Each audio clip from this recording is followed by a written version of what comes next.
Хусгаар тогтнол. Бүрэн эрхт байдлаа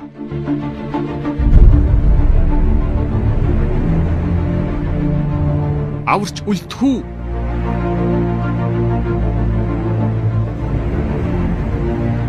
Туугаад явуулах уу? Монгол хүн танаа зориулв. За сайн байцгаана уу их мөндөд үзэгчдээ та бүхний өдрийн төм амгалан айлтгая. Тэгэхээр бидний хэдэн залуус нэгдэж нийлж нэг юмхүү цуврал нэвтрүүлэг хийхээр зориод байгаа юм. Уг цуврал нэвтрүүлгийн маань гол зорилго санаа өөрөө юу юм бэ гэхээр энэ үндэсний үзэл, үндэсний язгуур эрх ашигын талаарх жинхэнэ бодит үнэн зүйлийг эрдэм шинжилгээ судалгааны ажлын үндслэлээр та бүхэнд одоо бодит байдлаар хүргэх шаардлагатай. Энэ нэвтрүүлгийнхаа хүрээнд дэлхийн дахинаар нийтээрээ дагаж хөвшөөд байгаа дэлхийн олон улсууд нэгдэн ороод байгаа дэлхийн олон улсад үр дагавраа бий болгоод байгаа либерал ардчлалын тухай бүр цаашлаад неолиберализм үзлийн тухай онлын тухай ярих гэдэг юм. Засаглалын олон хэлбэрүүдийг урд өмнө туршиж байсан энэ нүгэлт зовлонт дэлхий дээр цаашид ч туршиж үзсээр байна бах. Гэвч хинч ардчлалыг засаглалын хамгийн сайн цорын ганц арга хэлбэр хэмээн батлах гэж оролддог үлээ. Ийм болохоор үеийн үед хэрэгжүүлж ирсэн засаглалын хэлбэрүүдийг тооцохгүй бол ардчлал болов хамгийн муу засаглалын хэлбэр гэж хэлсэн хэрэг юм. Уинстон Черчилль 1947 оны 11-р сарын 11. Тэгэхээр ер нь бол энэ онлын энэхүү олон ойлголт маань энэ ардчлалын энэ шинж байдал маань өнөөдөр бид бүхний амьдрал дээр бид бүхний амьдарч байгаа нийгэмд ямар байдлаар илрэн гараад байгаа юм. Үр дагавар нь өөрөө ямар байгаа юм. Бид ер нь юуг мэдээд хаашаа ямар үр дүнд хүрэх гээд яваад байгаа юм бэ гэдгийг чин шударгаар нь чин үннээр нь мөн чанарыг нь хүмүүст хүргэхийг зорж байгаа. Энд ч одоо неолиберализм үзлийн тухай неолиберализм гэж юу юм, хит их ардчлал гэж юу юм бэ гэдэг тухай би ихтэй хэсгийн зүйлийг судлаачийн зүгээс ярих гэж бодож байна л да. Ер нь бол дэлхийн өндөр хөгжилтэй улс орнууд болон энэ томоохон пүүс корпорациуд, компаниуд нэг л зорилгын төлөө үйл ажиллагаа явуулж байгаа юм шиг нэг л зүйл бол бид бүхэнд ажиглагддаг. Яагаад энэ хөөрхий жижиг буураа улс орондоо ийм их хайртай болчихсон юм бэ?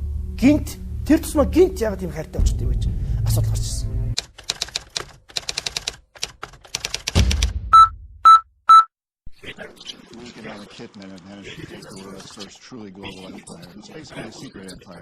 We do it in many ways, but principally we identify a country that has resources our corporations covet, like oil. Many of the huge loans to that country from the World Bank or one of its sisters, the money never actually goes to the country, it goes to our own corporations to build big infrastructure projects in that country that help a few very wealthy people, but don't benefit the majority of people who are too poor to buy electricity or have cars to drive on the highways, and yet they're left holding a huge debt that they can't repay. So we go back at some point and say, they can't pay goods. Give us a pound of flesh. Send their oil very cheap for our oil companies. Vote with us and then just the UN vote. Allow us to build a military base in their backyard. Something along these lines. And when we fail, the jackals go in and we overthrow or assassinate these leaders. And if the jackals fail, as they did in Iraq, then we send in the military. I don't think the failure is capitalism. I think it's a specific kind of capitalism that we've developed. We've created what I consider a mutant viral form of capitalism. And this mutant form of capitalism, which I think is really a predatory form of capitalism, has created an extremely unstable, unsustainable, unjust, and very, very dangerous world.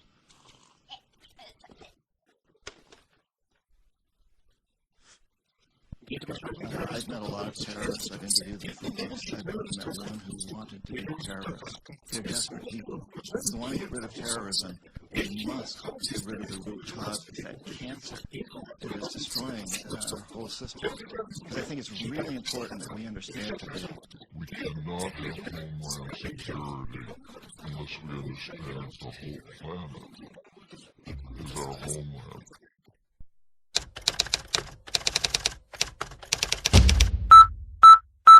Неолиберал эдийн засгийн бодлогыг хэрэгжүүлэх зорилго бол тухайн улсын эдийн засгийг доройтуулан иргэшээлд оруулах явдал юм. Милтон Фридман, Америкийн эдийн засагч. Милтон Фридман Чикагогийн их сургуульд эдийн засгийн хичээл заадаг байсан. Тэрээр төрийн зохицуулт багтаа капиталист эдийн засгийн бодлогыг жинхэнэ утгаар нь хэрэгжүүлэхийн тулд эдийн засгийг сөхрүүлж уналтанд оруулж нийгмийг зочрох шаардлагатай гэж үзэж байсан. 1921 оны хямралаас хойш 2008 он хүртэлх эдийн засгийн хямрал тэрний онолтой холбоотой гэж үзэж байсан юм. Цагаан ордонд Милтон Фридманы 90 насны ойд зориулан үдшилэг зохион байгуулсан юм. Тэр үдшилэгт Жорж Бушаас эхлээд маш олон алдартай хүмүүс үг хэлсэн. Тэр дундаас Дональд Рамсфелд маш алдартай үгийг хэлсэн юм. Тэрний хэлсэн миний хамгийн дуртай ишлэл бол Милтон Фридман бол өнөөгийн бодит хямралын их үүсвэрийг тавьсан, хэрэгжүүлж биелүүлсэн юм. Энэгээр би яг юу хэлэх гээд байна вэ гэхээр Wall Street бидний төв гудамж болон Вашингтонд болж буй энэ бүх эдийн засгийн эмх замбраагүй байдлын гол учир шалтгааны нэг нь Милтон Фридманы санаа юм. Неолиберализм үзлэлээр явсан, үзэл номлолоор явсан, хит их ардчлаар явсан олон улсын жишээг би энэ чинь ярьж болохоор байгаа юм.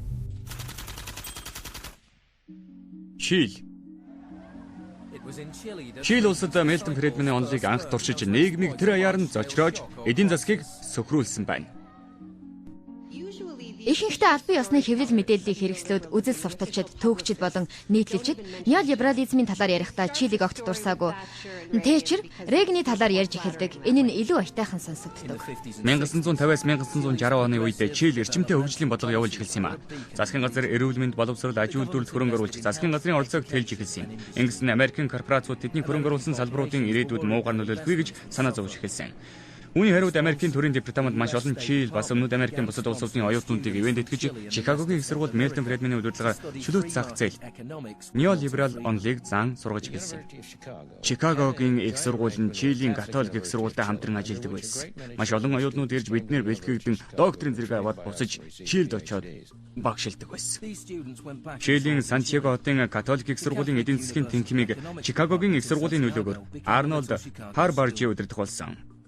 Тэрээр өөрийгөө неолиберал онол чөлөөт эдийн засгийн бодлогыг түгээгч хэмээн тодорхойлсон юм. 1976 онд Витали чөлөөт эдийн засгийн бодлогыг хэрхэн Чилд тулгаж хүчээр хэрэгжүүлж байгаа тухай эдийн засгийн бодлогыг эсэргүүцсэн мянган хүмүүсийг алж улсаар дүүрэн бөөнөр хорих лагер барин хорж 3 жилийн дотор гэхэд 100,000 хүн хорьсон байгаа талаар хэвлэл мэдээллийн хэрэгслээр мэдээлсэн юм. Ингээд сар хүрэхгүй хугацааны дараа Виталигийн машинд бөмбөг дэлбэрч нас орсон юм. Good evening. A powerful bomb today tore through a car as it was driving along Washington's usually quiet embassy. Энэ хэргийн ард Пиночетийн нууц цагдаагийн гишүүн Майкл Темнэ байсан. Тэр тагнуулын төв газрын дэмжлэгтэйгээр хуурамч паспортоор Америк нэгдсэн улсад нэвтрэн орж уг хэргийг зохион байгуулжээ. Тэрнийг Виталигийн үхэлд буруутган ялалсан.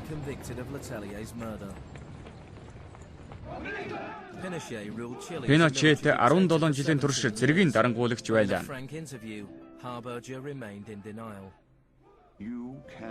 Чөлөөт эдийн засгийн системтэй байхын тулд тийм урт хугацааны туршид дарангуулагч төрөлтэй байж болохгүй л дээ. Виталиг алгаддаг жил Фридман Нобелийн шагнал хүртсэн. Та бүхэн юу болсон талаар буруу ойлголттой байна. Нэгдүгээрт Чилийн их сургуулиас надад 2 ч өргөмжлөлт нэр төрийн зэрэг санал болгосныг би аваагүй. Яагаад гэвэл тэр сургууль нь нийгмийн сангаас би ямар нэг байдлаар Чилд болж байгаа үйл явдал бас улс төрийн системийг дэмжихийг хүсээгүй юм л да. Би Чилийн төлөөлөгч биш, би Чилийн зөвлөгч биш, би Чилтэй ямар ч холбоо байхгүй.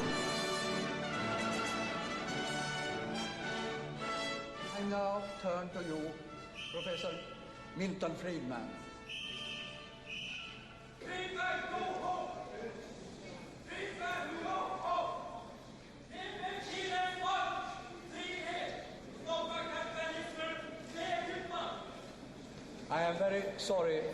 Цайны улсын үйл явдалд уучлаарай. It could have been worse. Энэ бүр дордож болох байлаа.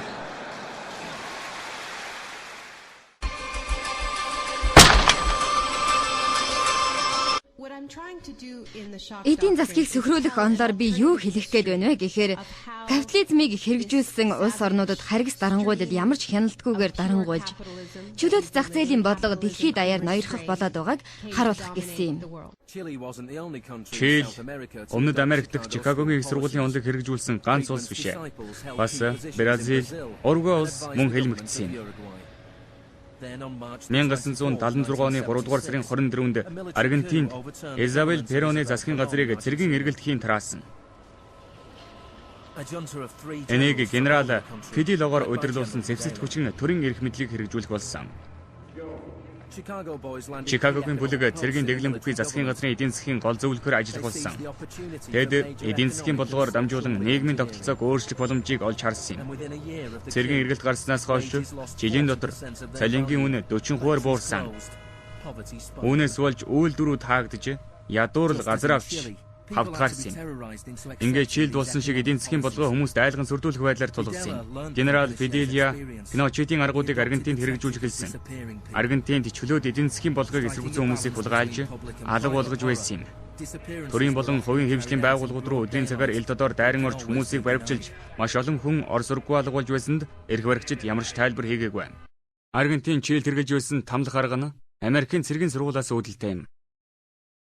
Энэ нь хүчиндэх, хур зүзүүртэй юмар тамлах, нүдийн бүлтлэх, үеийн хугалах зэрэг энэ аргуудыг цэрэг, террористаас гадна оюутнууд, үйлдвэрчний эвлэн гишүүд, чөлөөт эдийн засгийн бодлогыг эсэргүүцсэн хүмүүсийг тамалж байлаа. Аргентин Чилээс жилүү алан хэдэх бодлогыг баримталсан юм. Баримтлагдсан алга улагчдын дунд 100 жирэмсэн эмэгтэйчүүд байсан бөгөөд тэднийг шоронд хүүхдэд төрүүлэхийг зөвшөөрдөг байлаа. Шоронд бүх жирэмсэн эхчүүдийг хүүхдэд төрүүлэхийг зөвшөөрдөг байсан. Хүүхдийн дулааж, хүчээр салгадаг байсан. Ийм 500 орчим тохиолдол байгаагийн нэг нь би байгаа юм.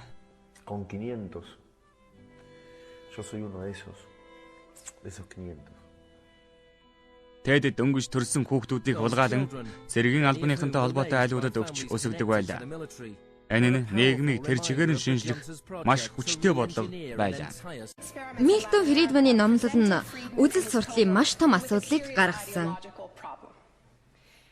Тэр амлагта элитүүд баяжхаас гадна хамгийн эрх чөлөөтэй нийгмийг бий болгоно гэж амласан. Дайн болон дарангуйлагчгүй төр засаг, капитализм, ардчлал хоёр зөгцөн орших болно гэж. Одоо эргээд харахад 70-аад онд энэ аргыг хэрэгжүүлж байсан улсууд нь цэргийн дарангуулалтай улсууд байсан.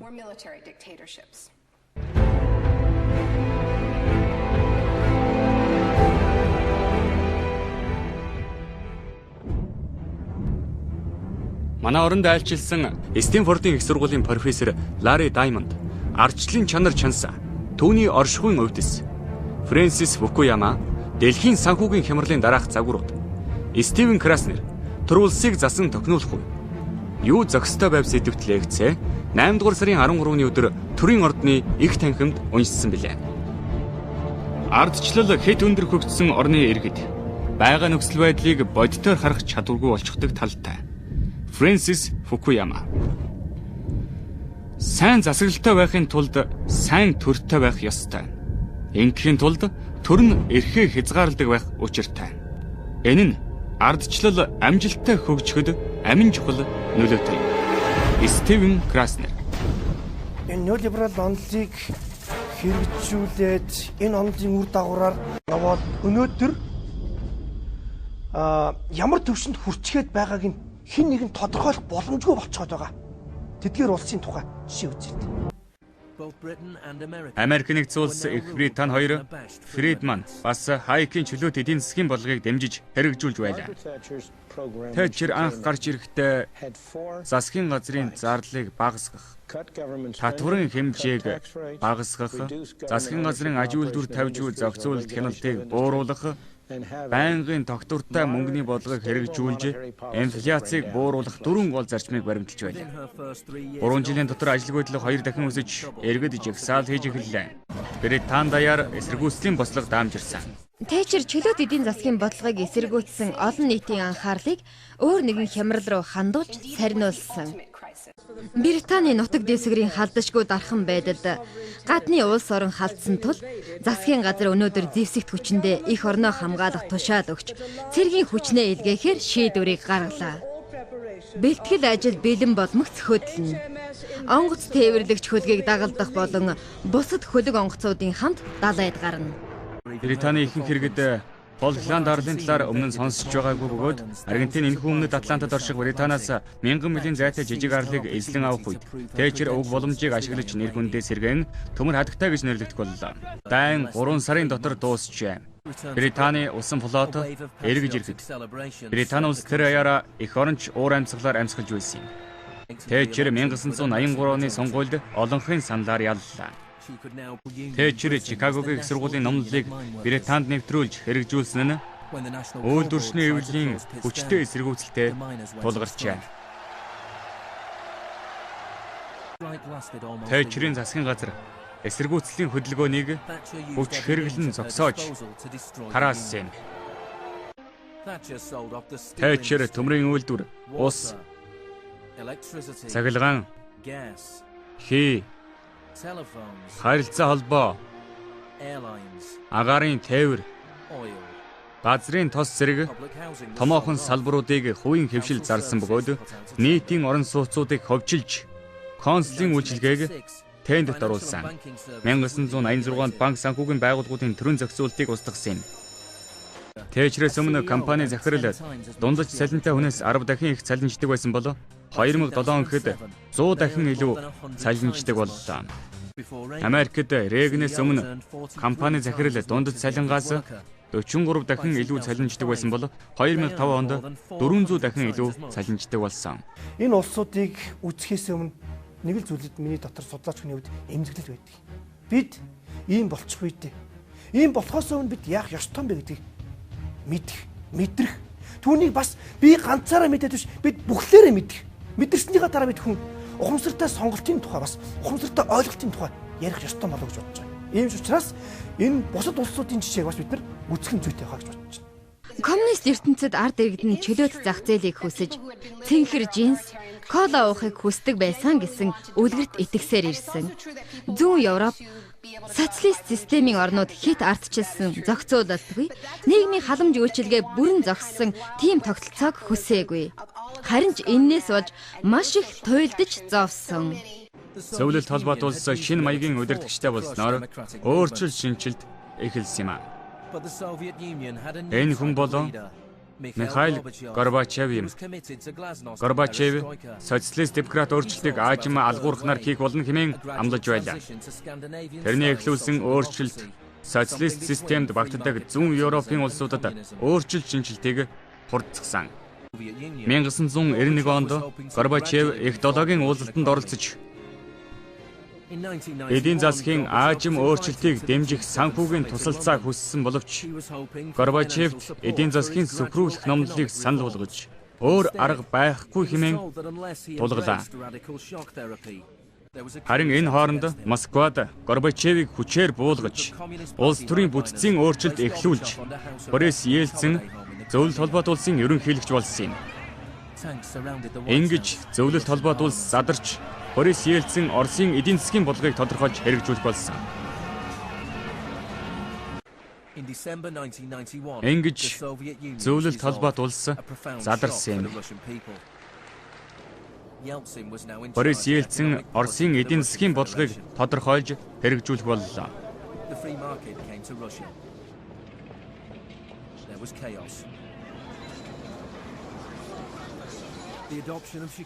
Шинэ Орос улсад Чикагогийн бүлэг радикал чөлөөт зах зээлийн номлолыг хэрэгжүүлэхэд туслаж зөвлөж байсан юм.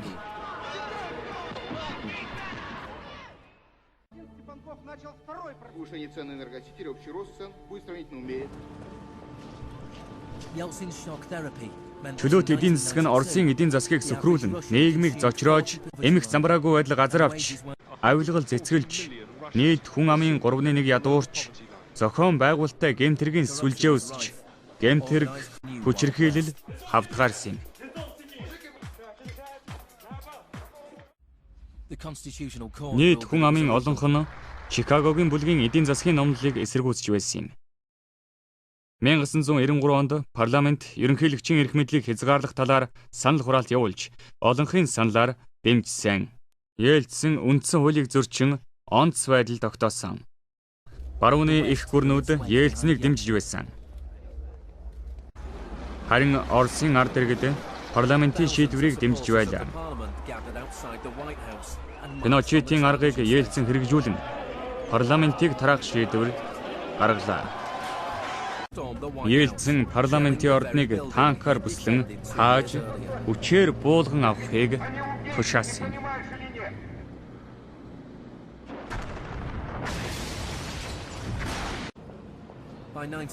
Ингэснээр ажилгүйдэл улам өсч, ядуурл улам бүр газар авч байхад Москва хот баячуудынхаа тоогоор дэлхийд дээгүүр бичигдэх болсон.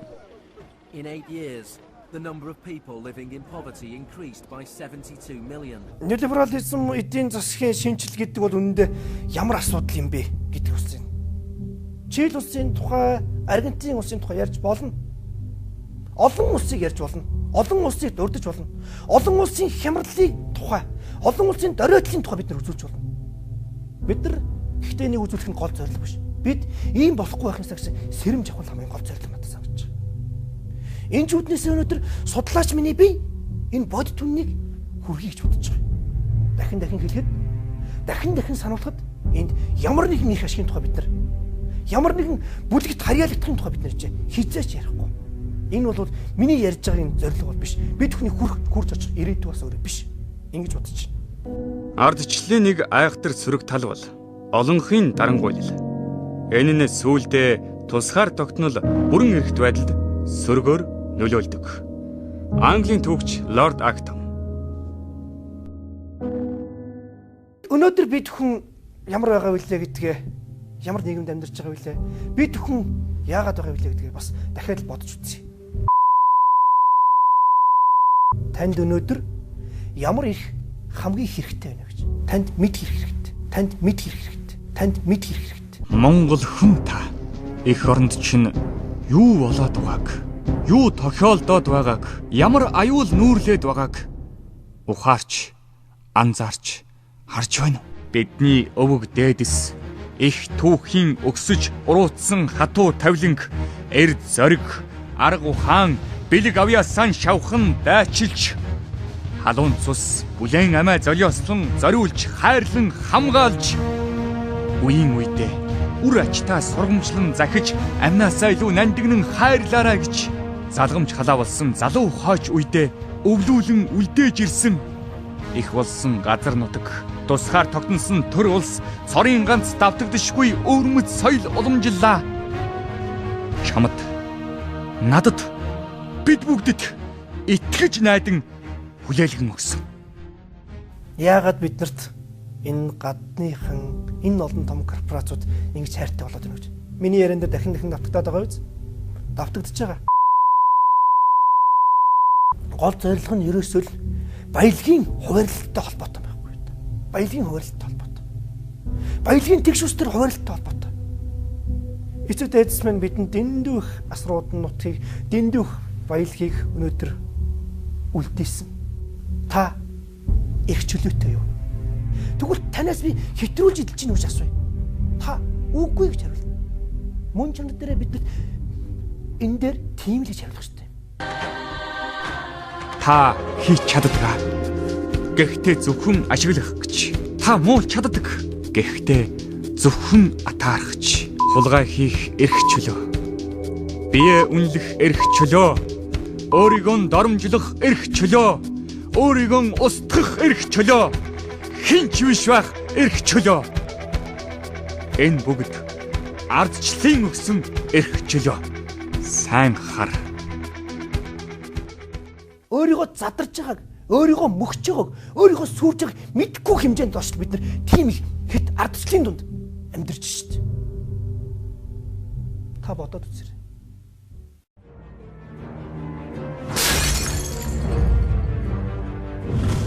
Неолиберализм. Эдийн засгийн дарангуйлал.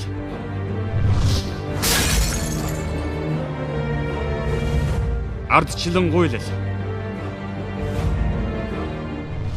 Энэ хит их ардчил гэдэг зүйл энэ улс төрийн эдийн засгийн одоо энэхүү үйл ажиллагаанд төрийн оролцоог хязгаарласнараа хамгийн сүүлд нь ямар үр дүнд хүрдгийг төр өөрийнхөө баялагийг мэдгүй хэмжээнд төр өөрийгөө мэдхээргүй хэмжээнд болтол ийм л ардчлалын дунд бид нар амьдраад байна шүү дээ. Оо би таад үлгэр ярьж үгүй. За ямар үлгэр вэ миний хөө? Амар сайхандаа зарагдгүй үлгэр. Үн тэртэй тэрэнгүү зэрүүнээрээ хаталж байна.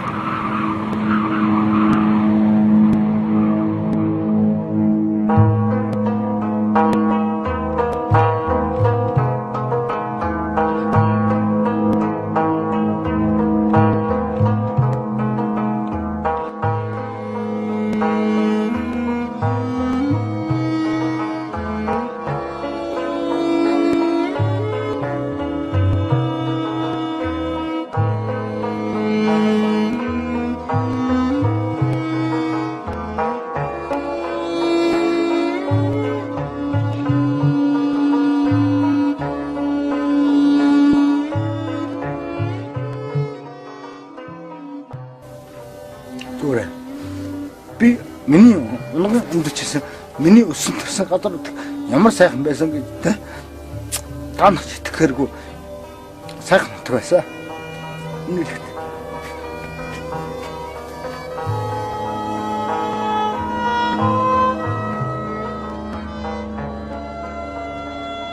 тэнд байгаа тэв дэлхийн цаана байгаа улс гүрнээс үлгэр дурайл авч өнөөдөр түүн шиг болно гэж үдэх хүн бас улаарад яах вэ? Хитрхи их туушраад явах уу? Хитрхи их ардчлаад явах уу? Бид чинь эртнээс өөрийн гэсэн сэтгэлгээтэй, өөрийн гэсэн ахуйтай, өөрийн гэсэн соёлтой ийм л ард түмэн байсан. Бидэнд өөрсдийн гэсэн хөгжих замнал түүхэн боломж бий.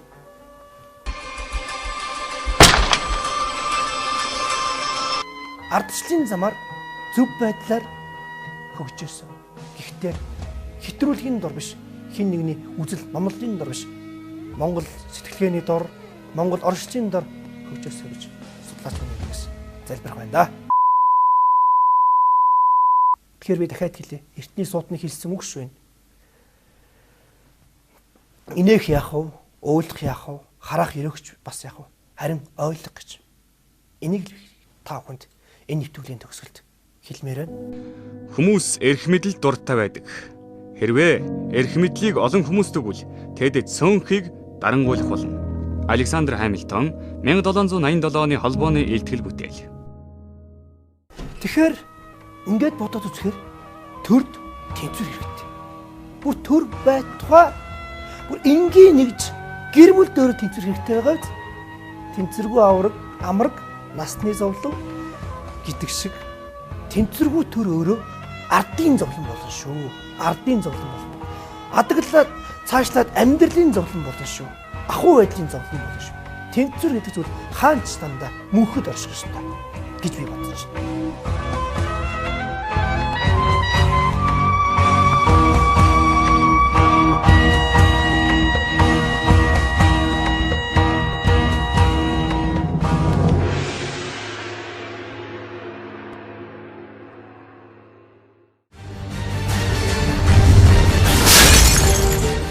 Хэд ардчлал тусгаар улсын мөхөл